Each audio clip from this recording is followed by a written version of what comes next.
Hitler کے بارے میں کہا جاتا ہے کہ اس نے پوچھا تھا کہ مضبوط قلعے کون سے ہیں، تو اسے جواب دیا گیا تھا کہ پاکیزہ، مقدس، با حجاب اور با پردہ مائیں۔ اس وقت سے ان قوتوں کا ہدف مائیں ہیں، اور کچھ نہ ہو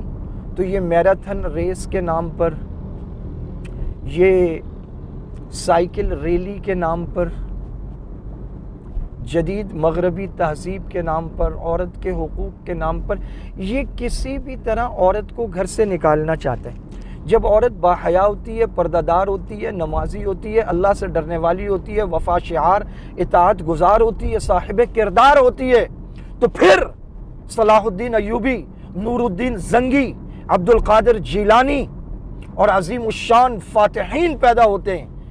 کیونکہ عورت کی پوری توجہ اولاد کی تربیت پر ہوتی ہے۔ وہ پاکیزہ دودھ پلاتی ہے، پاکیزہ خواب دیکھتی ہے، مقدس لوریاں سناتی ہے، وہ بچے کے رگ و ریشے میں اللہ اور اس کے رسول کی محبت بھر دیتی ہے۔ لیکن جب وہ اپنے ہدف سے ہٹتی ہے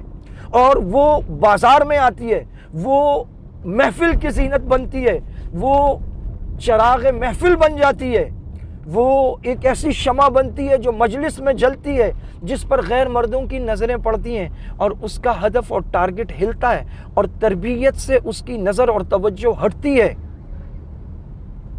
تو پھر انڈین ڈرامے دیکھنے والے، گانے گانے والے، جینز کی پینٹوں میں اڑسے ہوئے پتلی پتلی رانوں والے،